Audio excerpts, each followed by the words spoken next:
बरतानिया की 5G network से हवावे को निकालने की तैयारियां। 2019 में अमेरिका में हवावे को ब्लैकलिस्ट किया गया था।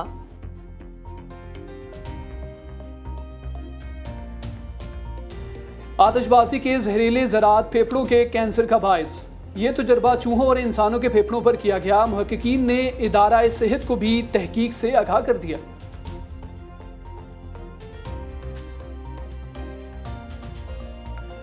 इंसानों के लिए बंदर बने मशीन। बंदरों की मदद से जमा करदा नारियल और अज्जा पर पाबंदी आयद। बंदर एक वक्त में 1000 नारियल तोड़ सकते हैं।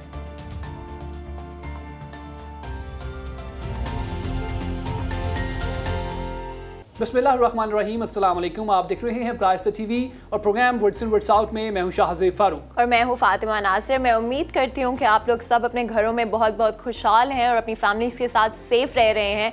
मैं ये भी उम्मीद करती हूं कि हम लोग इस वक्त में कोशिश करें कि हम लोग पॉजिटिव रहने की कोशिश करें।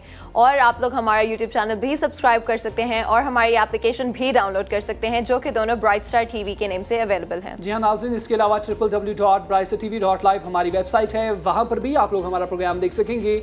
और साथ ही साथ में क्योंकि मोबाइल आप तमाम लोगों के पास है और ऑब्वियसली नेट कनेक्शन भी होगा, सो आप लोग फेसबुक, इंस्टाग्राम और ट्विटर पर भी हमारा प्रोग्राम देख सकेंगे। और ज़रूरी तौर पर आप लोग यूट्यूब चैनल का जो बेल आइकन बटन है उसको भी दबाइएगा ताकि तमाम के तमाम नोटिफिकेशंस आपको मिलते रहें। आज की जो हमारी न्यूज़ है पहली, वो भी इसी से रिलेटेड है, राइट? इंटरनेट से। इंटरनेट, आपको पता है कि इंटरनेट के बगैर तो हमारी ज़िंदगी अब नामुमकिन सी हो गई है कि हर वक्त हमें ज़रूरत होती है कि हम नेट पे कोई ना कोई ऐसा काम करें। और ज़रूरी नहीं है हम कुछ ऐसा वेस्टफुली करेंगे, हम लोग बहुत सारी इंफॉर्मेटिव चीज़ें भी करते हैं नेट के ऊपर। सो नाज़रीन, आज की पहली खबर प्रोग्राम में शामिल करें। आपको बताएं कि बरतानिया का 5G नेटवर्क से हवावे को निकालने पर गौर। बरतानवी वज़ीर-ए-आज़म बोरिस जॉनसन ने अपने मुल्क में 5G नेटवर्क्स से हवावे के आलात को निकालने की तैयारियां शुरू कर दी हैं। और स्पेशली हम हवावी को हमने लास्ट ईयर भी देखा कि अमेरिका की तरफ से बैन कर दिया गया था, बिकॉज उनको लगता था कि वो जो टेक्नोलॉजी इस्तेमाल कर रहे हैं, जो वो डिवाइसेस इस्तेमाल कर रहे हैं, वो जो हैं वो सस्पिशियस हैं। और उनको लगा कि जो चाइनीज़ एजेंसीज़ हैं वो हवावी के थ्रू, और जो आप मोबाइल इस्तेमाल करते हैं या प्रोडक्ट्स टेक्निकल इस्तेमाल करते हैं हवावी की तरफ से, उनके थ्रू जो है आपकी सिक्योरिटी और प्राइवेसी इफेक्ट हो रही है और आपकी इन्फॉर्मेशन जो है वो ले रहे हैं, जिसके बाद अमेरिका ने बैन लगा दिया था उन पर। और अब हम बरतानिया की तरफ से भी इस तरह का सिमिलर स्टेप देख रहे हैं, जहाँ पे उनकी सिक्योरिटी एजेंसीज क्वेश्चन कर रही हैं कि हवावी जो है वो कितना सेफ है और आपकी इंफॉर्मेशन और प्राइवेसी कितनी जो है वो अलाय कर रहे हैं उसके साथ, टू मेक श्योर कि आपकी प्राइवेसी को कोई फर्क ना पड़ा। जी हाँ, मजीद इस हवाले से बात कर लेते हैं ख़वातीन और हज़रात। कि इस मंजूरी में हवावे को 5G नेटवर्क्स के बुनियादी हिस्सों की तामीर से निकाल दिया गया था और हसास जोग्राफियाती मुकामात पर काम करने की इजाज़त नहीं दी गई थी। बरतानिया की जानब से ये मंजूरी इस वक्त दी गई थी जब अमेरिका ने अपने इत्तेहादी मुल्क पर जोर दिया था कि वो चीनी कंपनी पर पाबंदी आयद कर दे। आपको ये भी बताएं कि अमेरिका ने 2019 में हवावे को ब्लैकलिस्ट किया था और अमरीकी सदर ने एक एग्जीक्यूटिव ऑर्डर में कौमी सलामती के खदशात को जवाब बनाकर चीनी कंपनी पर पाबंदी आयद कर दी थी।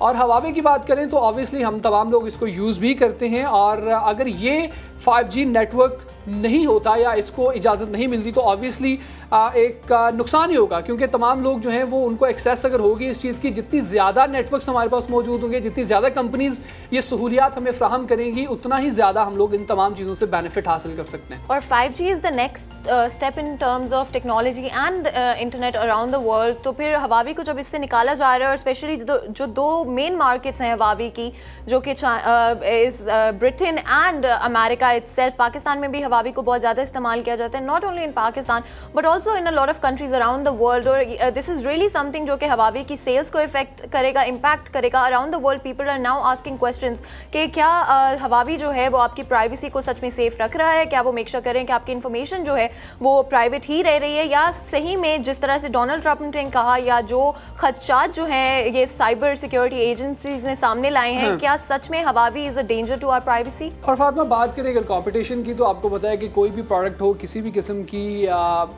चीज़ हो, उसके अंदर कंपटीशन लाजमी होता है। सो कंपनीज़ का आपस में कंपटीशन रहता है और वो एक दूसरे को नीचे दिखाने की कोशिश भी करती रहती हैं, लेकिन फिर भी अगर हम ऐसा ना करें तो फिर भी हम अपने मुल्क का नाम रोशन कर सकते हैं, वो तमाम काम कर सकते हैं जिसके लिए हम लोगों ने कोशिश की है। सो नाज़रीन, यहाँ पर एक छोटा सा ब्रेक है, ब्रेक के बाद एक और इंटरेस्टिंग खबर प्रोग्राम में शामिल करेंगे। आप तमाम लोग हमारे साथ रहिएगा। आप देख रहे हैं program words in words out. Welcome back to the program. आप देख रहे हैं program what's in what's out, और अब हम इस प्रोग्राम में शामिल करेंगे आज की दूसरी खबर, जिसमें हम बात करेंगे आतिशबाजी से निकलने वाले ज़रात फेफड़ों के लिए खतरनाक साबित हो सकते हैं। ये एक तहकीक के जरिए पता लगाया गया और हम सब जानते हैं कि आतिशबाजी जो है, चाहे वो पाकिस्तान हो चाहे वो अराउंड द वर्ल्ड हो, जो फेस्टिवल्स होते हैं स्पेशली वो आतिशबाजी के बगैर जो होते हैं वो पूरे कभी भी नहीं होते हैं। हमें अपनी सारे सेलिब्रेशंस के लिए वो, and specially in the sub continent, it's actually like a culture, it's something जो कि हमारे अंदर इतना इनग्रेव हुआ when everybody does it. Shahzeb, इसी पे मैं एक सवाल पूछती हूँ आपसे, आपने अपनी शादी पे की थी आतिशबाजी? अल्लाह माफ़ करे, नहीं मैंने बिल्कुल नहीं की, मैं बल्कि इसके खिलाफ भी हूँ उस वजह से क्योंकि आतिशबाजी के दौरान हमारे तो वो एक आप इस कल्चर की बात करिए कि ये जो आतिशबाजी के अलावा जो लाइक गोलियां वगैरह चलाना और वो पिस्टल, गांव के लोगों की एक मैं रवायत समझ लूँ या फिर उन लोग को इतनी खुशी होती है उन लोगों को कि वो तमाम की तमाम बंदूकें अपने घरों से निकाल लाते हैं, तो उससे बहुत सारे ऐसे नुकसानात भी हो सकते हैं। हमारे कल्चर में बहुत सारी पॉजिटिव चीजें भी हैं, बट इस तरह की भी कुछ चीजें जो कि मेरे ख्याल है बहुत खतरनाक है अगर एब्सोल्युटली, और इसके और खतरे जो है उसके बारे में भी आपको आगाह कर देते हैं। नाज़रीन, आपको बताएं कि आतिशबाजी से निकलने वाले ज़रात फेफड़ों के लिए भी खतरनाक हैं।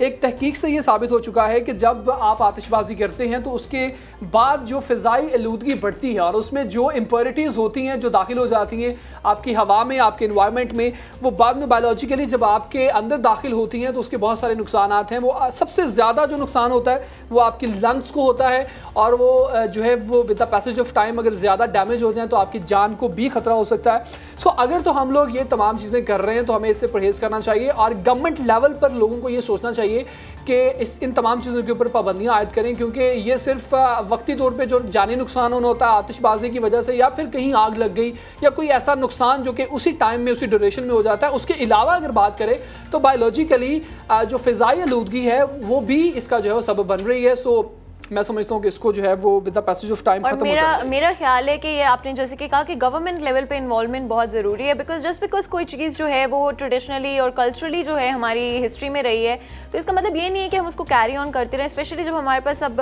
एविडेंस है सपोर्टिंग दिस कि जो आतिशबाजी है वो ना सिर्फ एनवायरनमेंट के लिए डेंजरस है बट ह्यूमंस के लिए भी डेंजरस है। अगर इसको ज़्यादातर आप ज़्यादा वक्त इसके साथ एक्सपोज रहें, जो इसमें केमिकल्स मौजूद होते हैं तो आपको लंग डैमेज हो सकता है, आपके जो टिश्यूज़ हैं वो परमानेंटली डैमेज हो सकते हैं। आतिशबाजी को कलर देने के लिए यानी कि फायरवर्क्स को कलर देने के लिए जो मटेरियल्स इस्तेमाल किए जाते हैं जिसमें बहुत सारे मटेरियल्स जो हैं वो बहुत ही डेंजरस होते हैं हमारे लिए और उससे ना कैंसर का जो खदशा होता है सबसे ज़्यादा हो जाता है। यानी कि जो लोग आतिशबाजी करते हैं या फायरवर्क्स के साथ उनका एक्सपोजर ज़्यादा होता है उनमें कैंसर की अलामात जो होती है वो भी ज़्यादा हो जाती है, वो भी ज़्यादा बढ़ जाती हैं। सो इससे गुरेज करना चाहिए। अगर आपको इर्द गिर्द आपके कहीं कोई ऐसी चीज़ नज़र भी आती है तो आप उसको रिपोर्ट भी कर सकते हैं या आप अपने खुद ज़ाती तौर पे भी उसको मना कर सकते हैं ताकि हम इन तमाम चीज़ों से बच सकें। एक छोटा सा ब्रेक है यहाँ पर और इसके बाद वापस आते हैं और एक और खबर प्रोग्राम में शामिल करेंगे।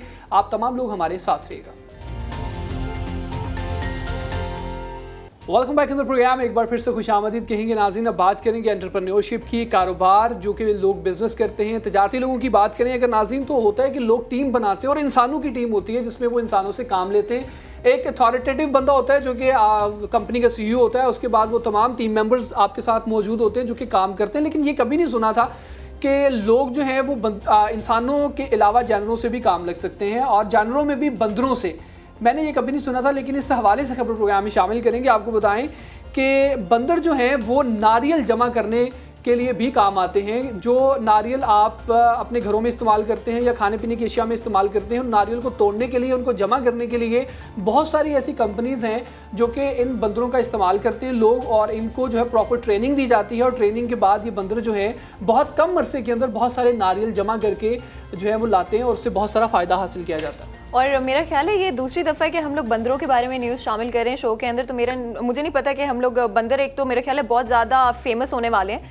बिकॉज ये दूसरी दफ़ा है कि हम लोग बंदरों के बारे में बात करें। और इस स्टोरी में स्पेसिफिकली हम बात करें थाईलैंड की, जहाँ पे बंदरों को ट्रेन किया जाता है स्पेशली कि वो जो दरख्तों से है नारियलों को इकट्ठा करें और उसके बाद जो है वो मार्केट्स के अंदर जो सप्लाई किए जाते हैं और फिर ऑल ओवर द वर्ल्ड जो है वो कंज्यूम किए जाते हैं। लोग उसको अपनी डाइट का एक पार्ट लेते हैं। लेकिन हाल ही में जो एक स्टेप लिया जा रहा है, बिकॉज अगर एक तरह से देखा जाए तो ये ऑब्वियसली सुनने में शायद मजे की बात लगती है, लेकिन अगर देखा जाए तो ये एनिमल्स के ऊपर जो है स्पेशली बंदरों के ऊपर जो है बहुत जुल्म है और बहुत गलत बात है कि उनको ट्रेन किया जाता है। और उसकी सबसे बड़ी वजह मैं आपको इंटरप्ट कर रहा हूँ वो ये है कि देखिए आप इंसानों से काम तो ले सकते हैं लेकिन उनको मशीन नहीं बना सकते। सो बंदरों को जो है मशीन बनाया गया है इसमें कि वो बहुत कम अरसे के अंदर जो है वो नारियल बहुत ज़्यादा इकट्ठे करते हैं और एक वक्त के अंदर तकरीबन 1000 नारियल जो है वो बंदर उतारते हैं उन दरख्तों से। और ये अगर सिचुएशन जारी रही तो इस पे जो है वो काफ़ी ज़्यादा जानवरों के ऊपर तशद्दुद तरह की एक चीज़ हो सकती है। सो ये जो बंदरों की मदद से जमा करना नारियल हैं उनके ऊपर जो है पाबंदी लगा दी गई है।